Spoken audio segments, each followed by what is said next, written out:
Halo semuanya, selamat datang di channel IKS. Untuk mendapatkan proyek bangunan bisa jadi kendala bagi para pemborong atau kontraktor bangunan pemula.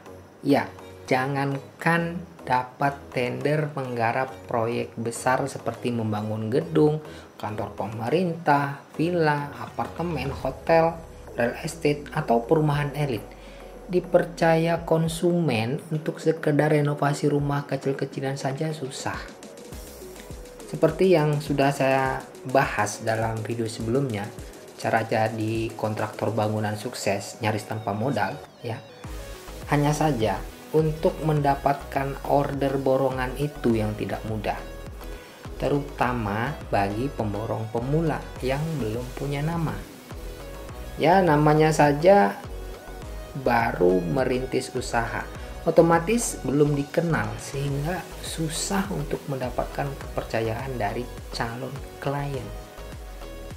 Lalu bagaimana Bang tips strategi untuk memasarkan jasa borongan bangunan? Yang pertama itu mulai membangun pribadi yang layak.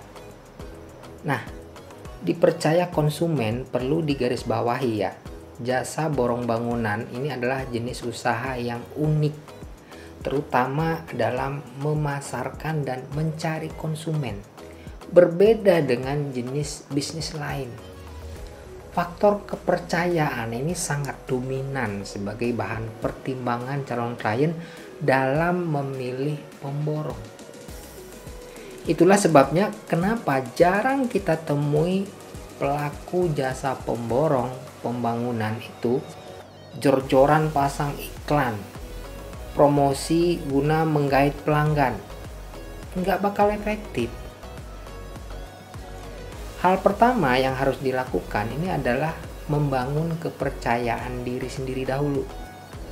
Jika kita kurang pede dengan diri sendiri, bagaimana klien akan percaya pada diri kita?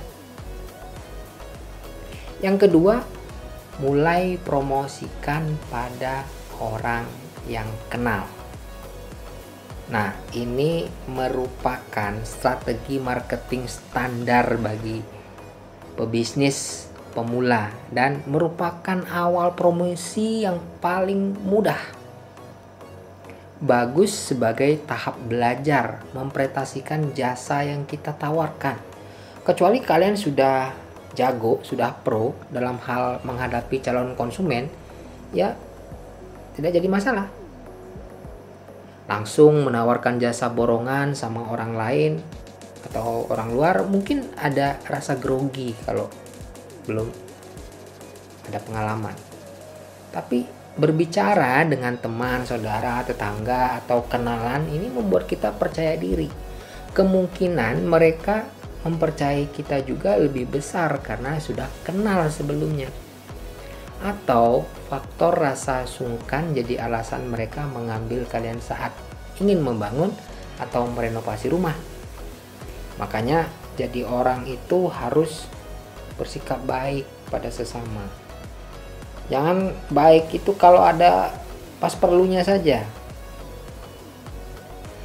Kalau secara pribadi kita dikenal sebagai sosok yang baik, saat menawarkan produk, barang, atau jasa borongan tentu akan mendapat feedback yang baik juga.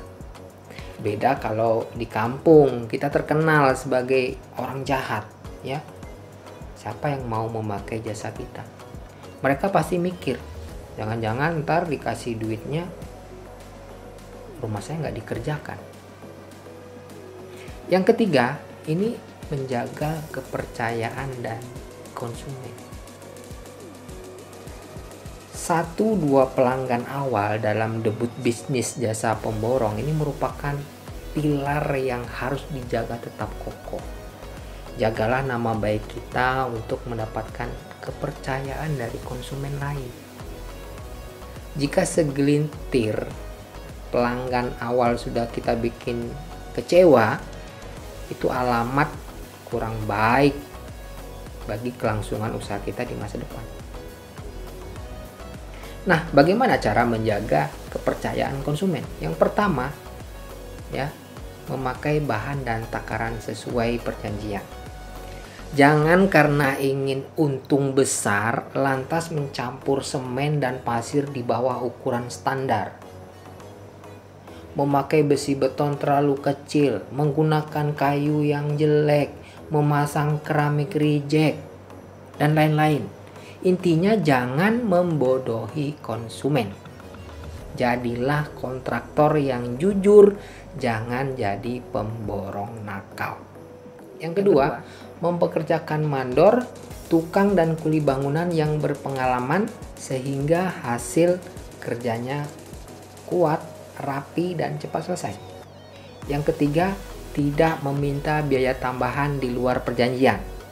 Jika ada kondisi yang menyebabkan pembengkakan biaya, sebaiknya dibicarakan dengan baik-baik dengan pelanggan.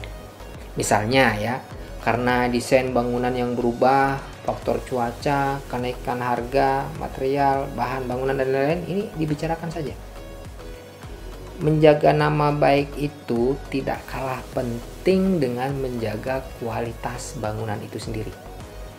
Jadi, melayani dan memuaskan pelanggan sesuai keinginan mereka itu wajib hukumnya. Tips yang keempat, minta rekomendasi dari pelanggan. Nah, semua pebisnis pasti tahu bahwa rekomendasi dari konsumen merupakan salah satu pintu gerbang masuknya konsumen yang lain. Apalagi bisnis di bidang jasa. Menjadikan pelanggan loyal sebagai marketing merupakan keharusan ini. Jadi mekanismenya itu jelas ya. Satu contoh, misalkan konsumen puas, dia akan merekomendasikan jasa renovasi atau membangun rumah kita pada kenalan mereka. Nah, saat kenalan mereka butuh, kita akan dihubungi. Kita deal proses pengerjaan, ya, pengerjaan selesai dengan hasil bagus, pelunasan. Nah, kita mendapat keuntungan. Nah, pelanggan puas ini akan merekomendasikan lagi pada rekan mereka. Nama bisnis jasa borongan kita makin terkenal, garapan makin laris manis. Nah, untuk mendapatkan efek viral dari konsumen, maka kita harus menjaga kualitas dan nama baik. Seperti yang telah saya sampaikan tadi di atas. Dan semua itu tidak bisa dilakukan dalam waktu semalam, seperti Bandung Bondowoso membangun 1000 candi buat Roro Jonggrang. Yang kelima, menjalin kerjasama dengan developer dan kontraktor besar. Nah, cara mencari order dengan menawarkan jasa borongan kita pada developer atau pengembang properti atau kontraktor besar patut kita coba. Nama-nama dan alamat PT perusahaan properti ini bisa kalian cari di Google. Nah, cobalah kirimkan proposal melalui email ya sebagai subkontraktor ya. Cantumkan harga yang kompetitif ya, sertakan portfolio yang pernah kita kerjakan ya. Lebih bagus jika kalian punya website atau company profile ya.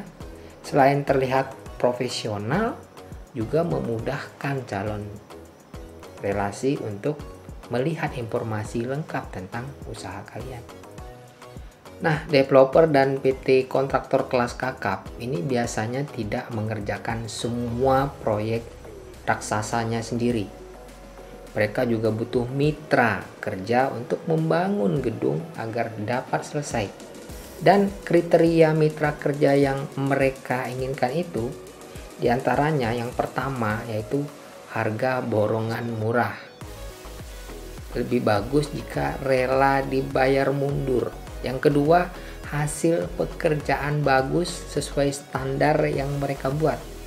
Yang ketiga, mampu menyelesaikan pekerjaan sesuai deadline. Nah, jika kalian merasa memenuhi semua persyaratan tersebut, kirim proposal melalui email. Siapa tahu mereka bersedia menjalin kerjasama dalam jangka waktu yang panjang, sehingga kalian tidak pusing lagi dengan masalah sulitnya mencari order atau pelanggan tetap. Tapi menjadi subkontraktor juga berisiko. Selain keuntungan lebih kecil, risiko tidak terbayar juga besar. Maka harus hati-hati memilih developer yang terpercaya. Sebaiknya pilih PT terkenal yang sudah terbukti membayar para subkontraktornya. Jangan ngesub lewat mandor. Dia aja udah ngesub, kamu ngesub lewat dia, ya udah. Selesailah. Dia dibayar, kamu ditinggal kabur.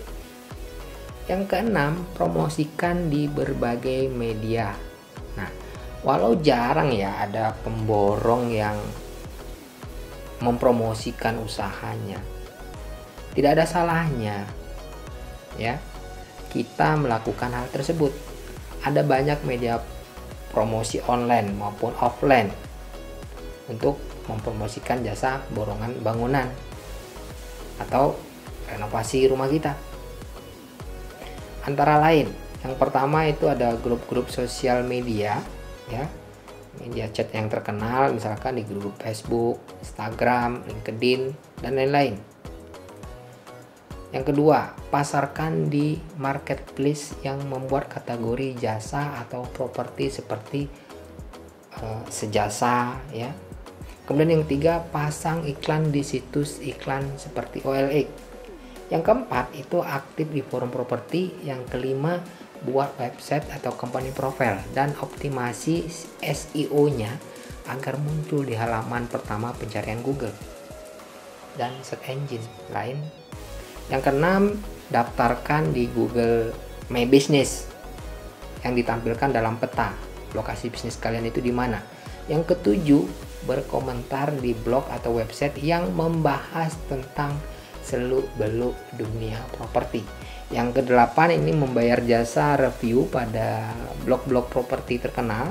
Yang kesembilan ini pasang banner, spanduk, pamflet, billboard di tempat-tempat keramaian. Yang ke-10, bagikan atau titipkan brosur di toko bangunan atau toko besi kenalan kita.